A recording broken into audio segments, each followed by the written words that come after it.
अस्सलाम वालेकुम नाज़रीन,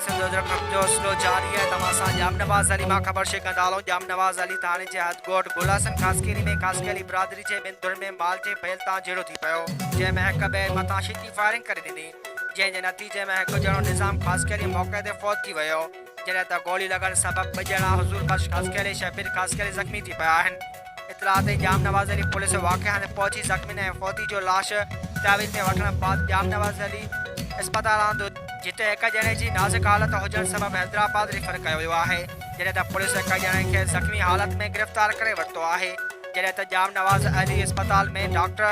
न हुजण सबबि फौती जो पोस्टमार्टम न थी सघियो आहे जंहिं बाद फौती जो लाश पुलिस अस्पताल मां खणाए पोस्टमार्टम लाइ तलका अस्पताल आंदो वियो जॾहिं त वाक़े जो केस दाख़िल अञा ताईं न थी सघियो आहे।